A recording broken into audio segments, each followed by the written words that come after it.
Things just took a shocking turn as an NHL insider has revealed some shocking details on Mika Zibanejad's future as a New York Ranger. And it's looking more and more likely by the day that he will be shipped out this summer. We're going to break it all down because Chris Drury's plans continue to unfold and this team is going to look completely different come opening night next season. We're going to break it all down in this episode of Rangers Digest. But before we do that, a quick reminder to hit that subscribe button. About 74% of you who watch these videos are not subscribed to the channel. So if you want to stay up to date with everything that's happening with the New York Rangers, this is the place to be for all your daily New York Rangers content. But Bret, let's get right into it. Just a mere few minutes ago, before we started recording, we were actually going to do another video on another player.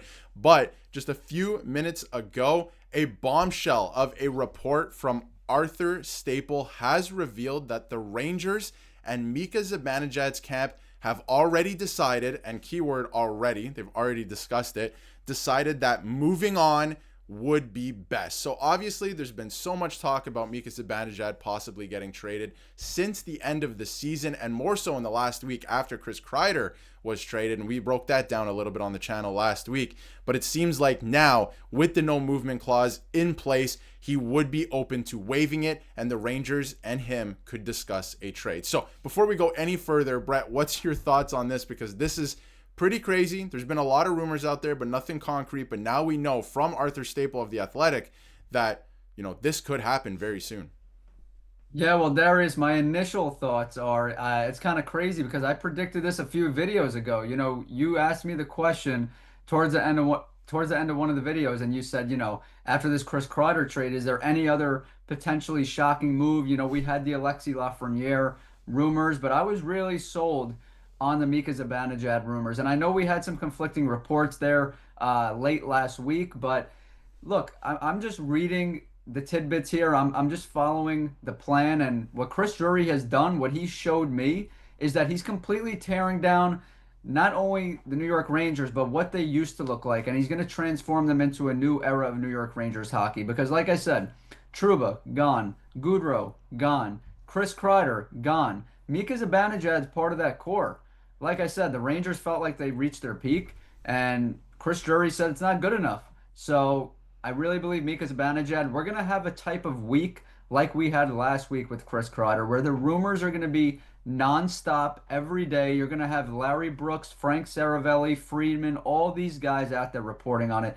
And they're going to get crazier as the week goes on. This is going to be the week of Mika Zibanejad here because, like I said, Chris Drury is not only determined to change this team, but he wants to do it fast, Darius. He wants to get things rolling.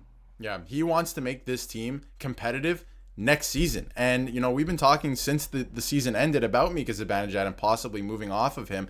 And a lot of people keep bringing up the no movement clause. There's ways, that it could still get done. And it looks like this is one of them by just having a simple conversation and moving off of Chris Kreider. And of course, we saw that, Mika Zibanejad took to Instagram right after the trade, had a very heartfelt message for Chris Kreider here. And there were some reports already last week saying that Mika would be open to waiving his no movement clause because he feels like there's nothing really left for him here in terms of, all of his friends are gone. And, you bring up a good point too, that Chris Drury is tearing down the team. I see a lot of comments and I see a lot out there about how a lot of people don't like Chris Drury because he's tearing down this team that went to the Eastern Conference Final, something that was built, or, the core was built before he got here.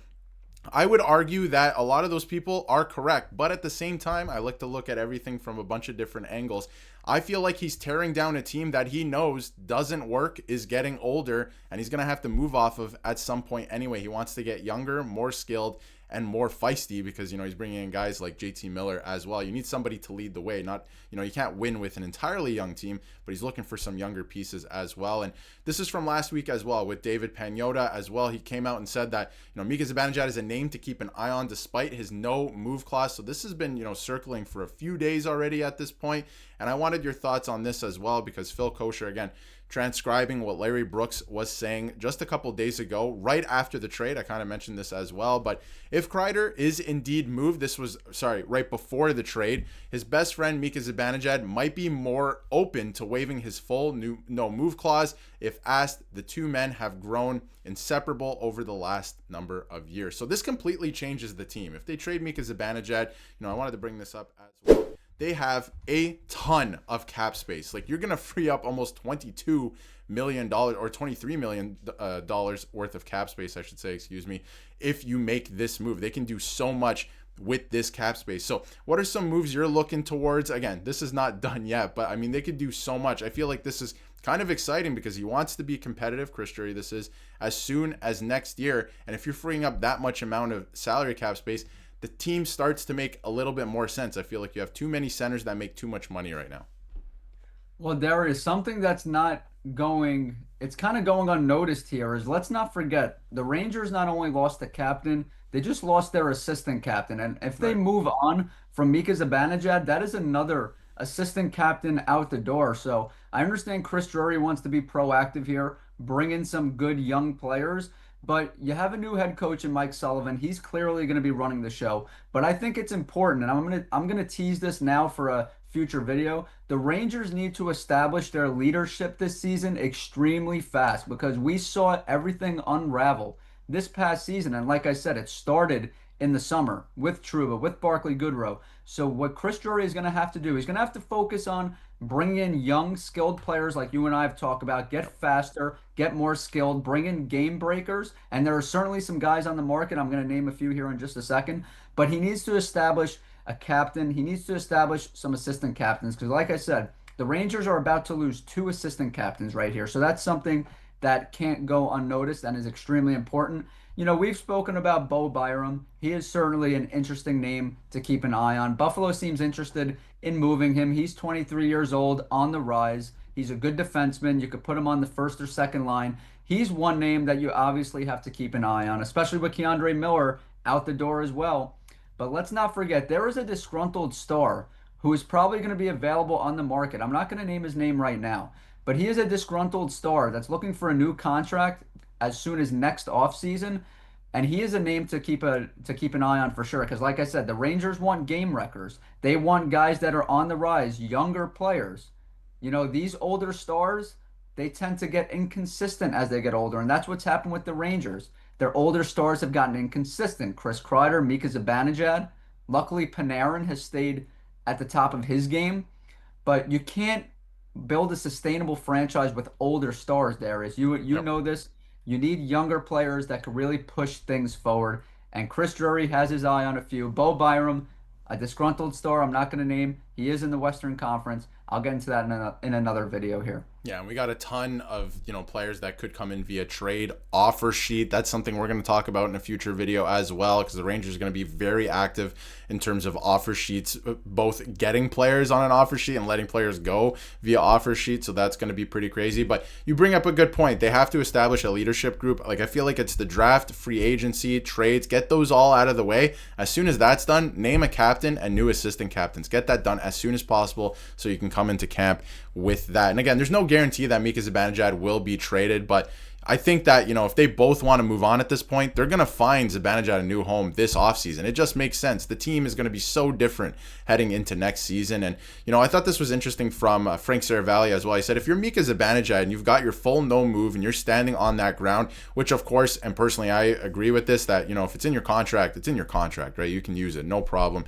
But, whether it's been Gaudreau or Trouba, now Chris Kreider as well, who a little bit different in terms of, he had a no trade clause, they'll find a way to get you at some point. So that is interesting. Maybe Mika's like, listen, let's just do it now. Let's rip the Band-Aid off instead of waiting a couple years and then maybe the fans turn on him, right? We've seen that with some other players in the past as well. So it's going to be interesting. Just a couple months ago at the end of the season, he said he wanted to stay, but of course the team has changed so much already since then, which is pretty crazy. And the one thing I wanted to touch on before we wrap up here is, a lot of people are going to look at his stats and say he had a down year, and you're going to sell this player, while he's on the low, right? While he's not performing well, you're going to sell sell low on him. It's not good for the organization. I would argue the first half of his season wasn't great, for sure. Totally agree with you. But the second half, he was great. And as a winger, which I think is pretty interesting on JT Miller's wing. So I feel like he is going to be a hot commodity for a lot of teams. A lot of teams want a center, even a winger at that cap hit. I feel like if you're the Rangers, you really have to try not to retain any salary. But any final thoughts on this, Bret? Because I feel like you're not necessarily selling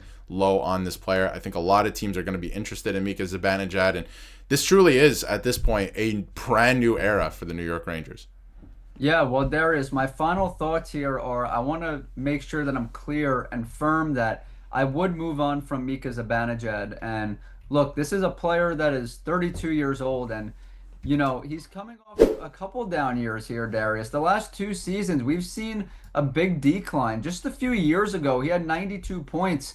He led the Rangers. It was that first round exit against the New Jersey Devils. I believe that was the 2022-2023 season where Zibanejad was really, really on top of his game. But these last 2 seasons here, he's really hit a sharp decline. And I get that statistic from Statboy Steven about him playing the right wing, and maybe it makes sense because honestly, you made a good point earlier as well. Having Zibanejad on that third line as your center, as an $8.5 million player, it's just not good business, Darius. A 32-year-old making nearly $9 million on your third line, it's just not good business. So if the Rangers want to really explore that right wing position with Zibanejad, they think they found something there. I agree with you. Put him on that first or second line. Let him play with JT Miller. Let him play with Vincent Trocheck. Maybe they could create some opportunities for him. The Breadman could create some opportunities for him. And look, with David Quinn coming back, you mentioned in the last video, that is what Mika wanted. Yeah. So that's why it's interesting, this report right here. And I believe the reason he wanted him back is because you and I have both said that David Quinn created that New York Rangers power play that was so successful. While he was a bad head coach for the Rangers, he really was elite when it came to the power play. So if you put Mika on that right wing, maybe the second line, put him with David Quinn on that power play, try to find something that they had a few years ago, you could see an improvement from Mika Zibanejad. But if the Rangers just simply plan on keeping him at center, his natural position, on that third line at nearly $9 million, Darius, it's bad business and the Rangers must move on because, like I said, it's just not something that you want your franchise doing. You don't want to pay any third line player nearly $9 million. Absolutely. It makes no sense in that case. If he is going to play center, he would be playing third line center, and it makes no sense at this point. If he's going to play wing, that's a different story, like you brought up, right? And it does look good, right? It looked good at times last season.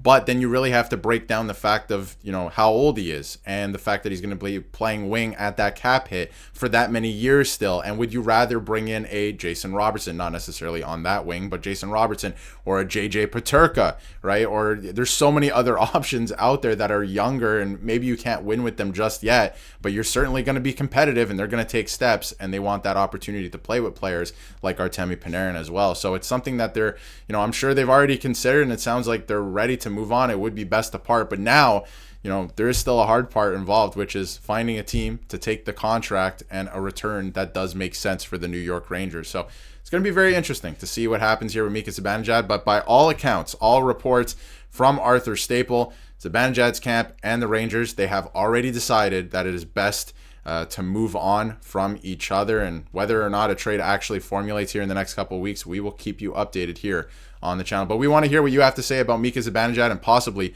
moving off of him. This is a big step, I think, in a new direction, a new era that has already really started last season for the New York Rangers. But let us know how you feel in the comments, and if you haven't yet, hit that subscribe button so you can stay up to date with everything New York Rangers.